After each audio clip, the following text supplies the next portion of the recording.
Welcome to News Now. The number one place in the entire country for public and labor corruption cases is right here in the Eastern District of Michigan.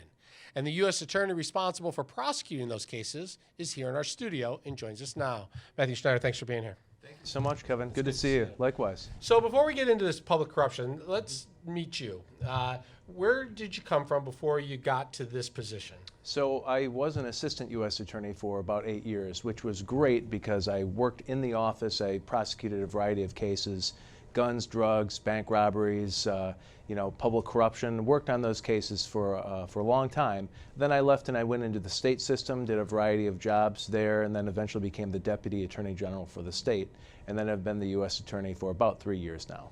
So you've been in the Attorney General's office and you've been in the prosecutor's office, the federal prosecutor's office. Yep, I've worked in all three branches of government, which is really helpful. Right. It's good background, and I really enjoy where I am now. So how do you like sort of managing all the divisions now, being in charge?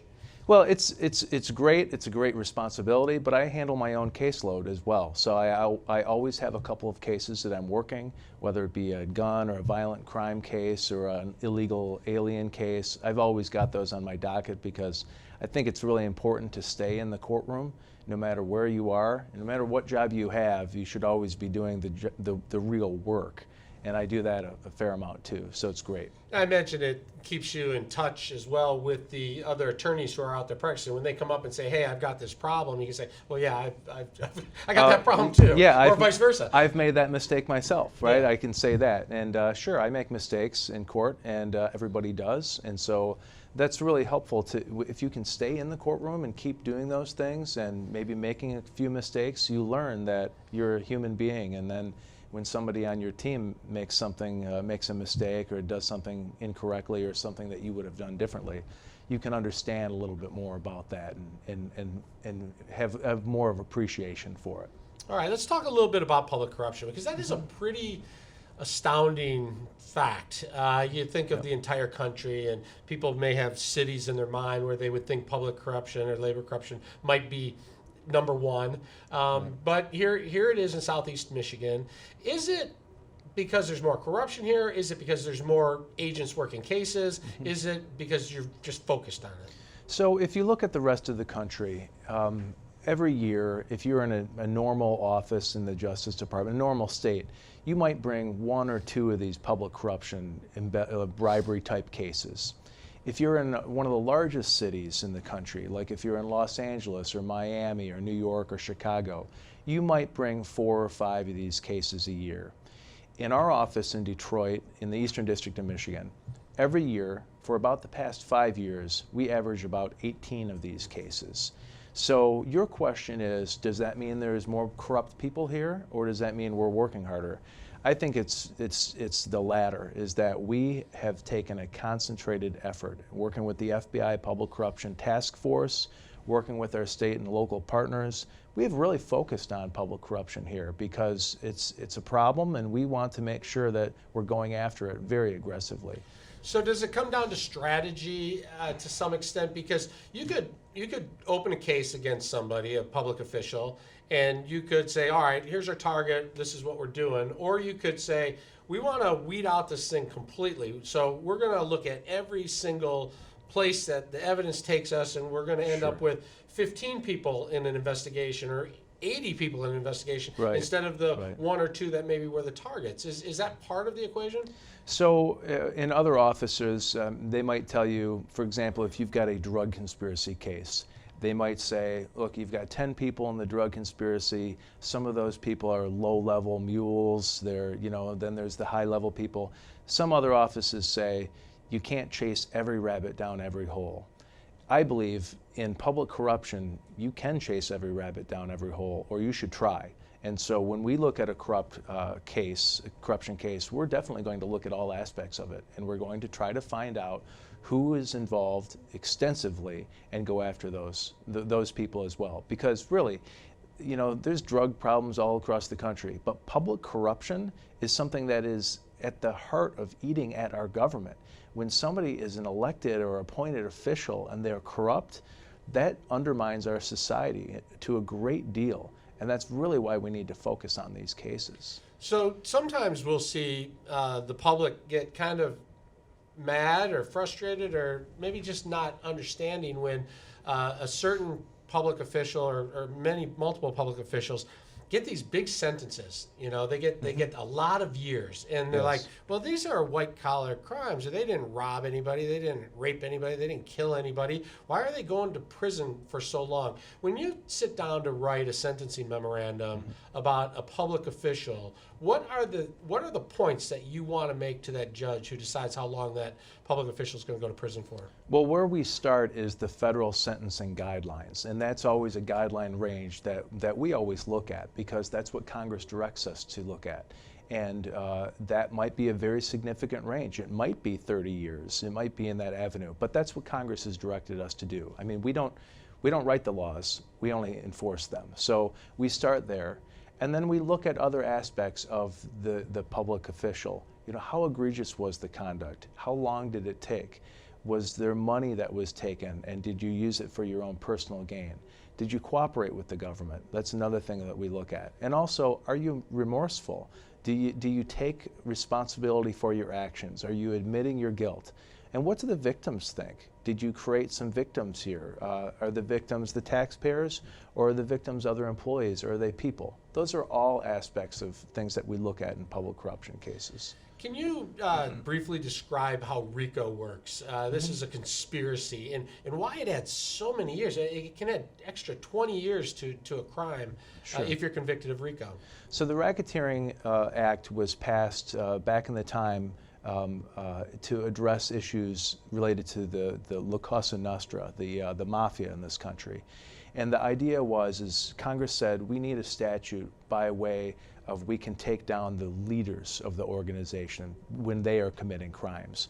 Because often in mafia cases, you could get the lower level people, but you could never get the top. So Congress passed the racketeering statute. Since that time, it has been amended many, many times to address other things like bankers who are committing crimes, or doctors who are committing crimes, or even street gangs. We can charge street gangs under racketeering statutes because they fit that pattern and practice, enterprise. It's this similar hierarchical structure as an old world type of case. So is it kind of a hammer to get them to come forward and say, look, all right, we're gonna cooperate because we don't want to take our chances with this 20-year RICO charge? No, sometimes it's the only way we can effectively prosecute the case. Sometimes the only way that we can actually dismantle a criminal organization is through that statute. That's the best way to do it. Let's get into that when we return. We'll be right back with more News Now.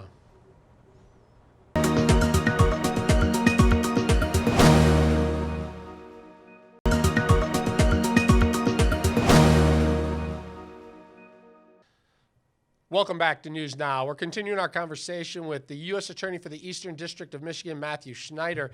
Before the break, you were talking about dismantling organizations. Let's get into that a little bit. Sure. Let's talk about, and I know you can't speak specifically on a lot of things, cases that are still going on. Correct. But let's talk a little bit. We're seeing a lot of the UAW, for example. How do you dismantle corruption in an organization like the UAW? Well, one of the ways that we can solve this problem is through cooperation, and we have repeatedly asked, or I have, for cooperation in the UAW case. So I'm not going to discuss the specific cases, of course, but whenever there's a crime, we really expect that the American public will step up and report it, and the UAW case is no different from that. Since I've been talking more publicly about this case, the results have been very good because we have gotten cooperation from members of the public, from UAW workers. The hard-working men and women of the union who are working the line have been calling our office and the FBI, and they've been sending us letters and giving us tips, and it's been very, very productive because we've been able to follow those leads. So if your question is how do you solve these problems, how do you address these types of crimes, oftentimes it's with help from members of the public. You reach out and you let people know, you always hear this, see something, say something. Yes. But you really mean it. It's like, if you know something, even if Yeah. it's something small, call in because it may be the piece that topples yes. over corruption. Absolutely. I mean, if you see something that you know is wrong, you should be contacting law enforcement. Now, whether that's the U.S. Attorney or the FBI or just the state or local police departments, the see something, say something approach has proven to be effective, and people are using it every day in the United States and in Michigan. I mean, this can apply to school bullying or school threats or things that you see even in the elementary school. The same thing applies to us. I know we're not going to talk specifics, but when we've had a few guilty pleas or plea bargains, guilty sentencings in the UAW situation, and all I'm trying to get at is what is the behavior that brings the federal government in to investigate? What kinds of things do we know were going on that forced the government to act? Well, in certain cases, the state government cannot take action because they don't have state statutes. The UAW cases, we rely on things such as federal fraud statutes or the Taft-Hartley Act, labor statutes. Those are not available for the state to use. So sometimes the reason why the federal government gets in is because there's a vacuum and there's no way for the state to get in. And other types of cases such as bank robbery, well, that could be state or federal. Carjacking could be state or federal. Murder is usually a state crime, but in certain circumstances it can be federal. So it all depends what the correct venue is. We work really, really closely with our local partners as well, and we have very good relationships with them. And oftentimes we will talk with the county prosecutor and find out, okay, who should have this case? This is a gang. Should it be a federal case? Should it be a state case? This is a felon in possession of a firearm. Who should have that? Well, what's the best venue? Where will the person be most appropriately held accountable for their actions? You know, what will the sentence be in each venue? So those are the types of conversations we have on a daily basis. Let's talk a little bit about corruption in law enforcement. You know, we love our police officers. They do a great job. But every so often somebody does something that violates the trust of the public. And there's been a few cases that we've seen in the papers recently, here locally, but it happens statewide. What happens when you have a case like that? How important is it for that organization to cooperate and be involved? And do they turn everything over to you, or do you guys have to? Do you require their cooperation to make the cases? Well, each case is different. I can tell you that these cases are rare, and they should be. They get a lot of attention, so maybe you're reading more about them. That's because they're always highly publicized. But it's a pretty rare occasion for a police officer to be charged with a crime, so we take that very seriously. But we have not had many circumstances where the local police agency is uncooperative. I mean, everyone understands that you can't commit the crime, and even if somebody on your own team does it, we take that seriously. And as far as you've seen, they pretty much open the doors and books and say, look, if we got a problem, we want to know about it. Come on in and let's figure this out together. Well, sometimes maybe it might not make sense to do some of that because the local police department might have administrative remedies that they use. For example, if a police officer commits a crime or commits some sort of misconduct in a city, well, I can't fire that officer. I can't discipline that officer. That's only something the local police department does. I also can't charge that local police officer with a state crime. So it might make more sense for them to handle it internally or to take it to the county prosecutor.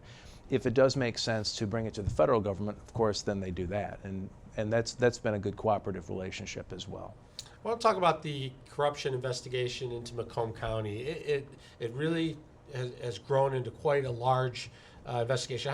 How many people do you have working on that, and is it all-consuming? I mean, there must be thousands and thousands of documents, let alone interviews and everything else that goes into it. Well, our investigations are big, but we have 125 assistant United States attorneys. Some of those, about 35 of those are civil attorneys, so they're not handling criminal prosecutions. We're adequately staffed to handle our public corruption cases. We have an FBI task force, so we're working with the agents and local police officers as well. That's been really, really helpful as well. When we have a team that can all work together, it spreads the workload out a little bit, and people are very dedicated to public corruption cases. So that's another reason why we're seeing them. And when you have a lot of public corruption cases, can you call Washington and say, hey, we need some more help here, we need some more experts in this area? Yes, and I did that, as a matter of fact, and I was able to achieve 6 new assistant U.S. attorneys. That's because it's not just public corruption, but because of violent crime. You know, the Detroit area is one of the more violent cities in America, and Chief Craig is doing a wonderful job, and so is Mayor Duggan at handling the approach to these cases. But we can always do better.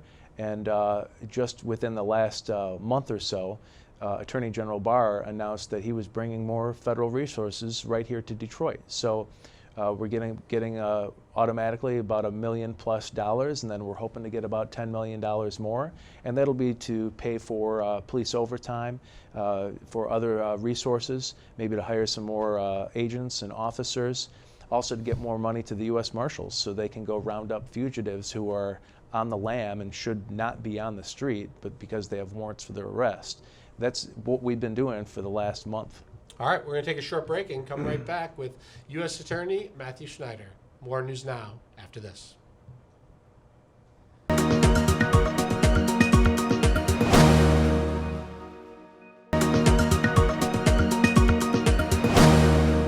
Welcome back to News Now. We continue our conversation with Matthew Schneider, the U.S. Attorney for the Eastern District of Michigan.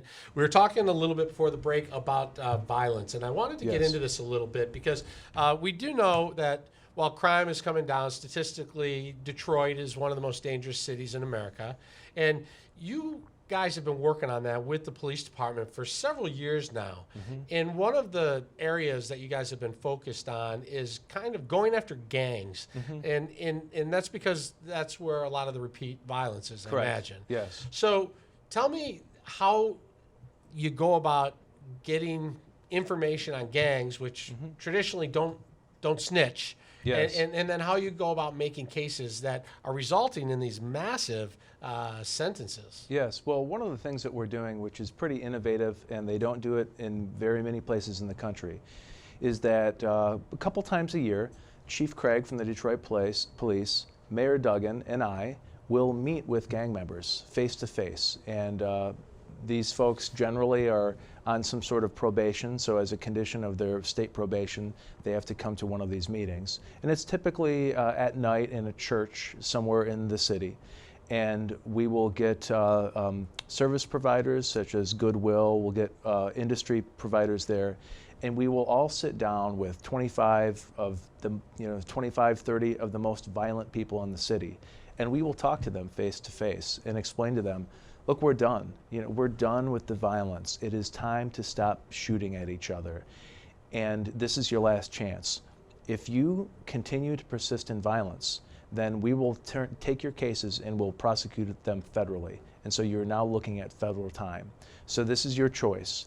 Keep shooting and you'll go to federal prison, or what else do you need? Because we don't want you to go to prison. I mean, there's too many people in prison as it is, so too many young men. So what do you need from us? And we'll have people there who will say, do you need a job?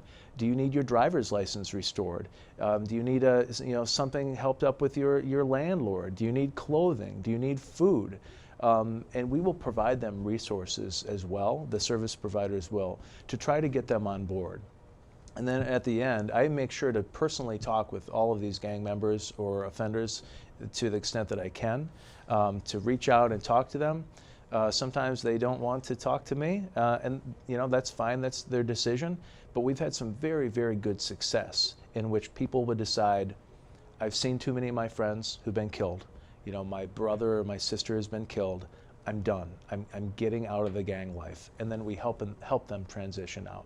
Yeah, but I read enough federal cases to know that not everyone is taking the message to heart. Yes, that's true. The gangs are still rolling and the violence continues. Yes. So when that happens, when they refuse to heed the advice of you and the mayor and the police chief, what happens to a gang organization of say 50 members? Because I've seen these cases and I've read these cases. Of course, I've sat in some of the trials. Literally one by one, they're toppled over.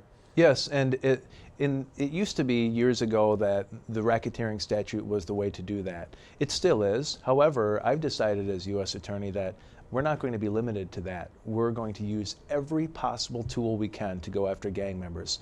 And that is, if you're a person who has a gun but you have a previous misdemeanor conviction for domestic violence, that's good enough for us, and that's a federal law. We'll take that case. So we are using drug cases. We're using anything that we can. In fact, some gang members have been using credit cards for fraudulent purposes to make money for their gang. And so, you know, in the state, really nothing happens with that. It's a minor charge. We've been charging gang members with credit card fraud, and we're getting people in prison for, you know, years based on those cases. In some cases, they're making more money with credit card fraud than they were selling drugs, right? Yes, and that's why we're also going after that, because there's plenty of victims. But it's not like credit card fraud is a victimless crime. We've had cases where these gangs who are using credit cards to commit crime wind up getting involved in shootings. And in fact, we've had innocent children hit with bullets, killed because of these credit card dealing gang members. Because they want the money. Yes, or absolutely. They're jealous, or yes. any number of reasons. Yes, like gangs are driven by money, and whether that means they're selling cocaine or heroin or fentanyl or using credit cards, that is profit for the gang. So we go after that. Now, as I indicated to you in the past, you know, it's not like we're trying to put everybody in prison, right? Sometimes that's not always the solution. We cannot prosecute our way out of these types of crimes, these situations. Sometimes we need people in mental health treatment. Sometimes we need them in rehab. Sometimes we don't need them in prison. But in the federal government, the cases we take in our office, these people are violent individuals or they are repeat offenders. These are the folks that we believe that the answer for them is a federal prison cell. And so when you sentence someone, and I've seen some people sent away for, I think, 80 years. Yes. Is that not crazy? I mean, yes. but it's true. And so then you can take that information and you can go, say that gang's on the east side. You can go to the west side and say, look, we're not messing around. So-and-so from yes. this gang just went away for 80 years. Yes. And if you don't get your act together, that's going to be you. Do you want to go away for 80 years? That's exactly right. And these types of sentences are designed for the trigger pullers. The people on the street that are using guns and shooting at people and killing them or inflicting violence. That's what those types of sentences are designed for. And if those people are off the streets, that means the streets are safer and somebody has a better chance of living because they're away. All right, we're going to have to leave it there. Will you come back again? Absolutely. Happy right. to do it. That's our show for tonight. Thanks for stopping by. For everyone at News Now, I'm Kevin Dietz. Good night.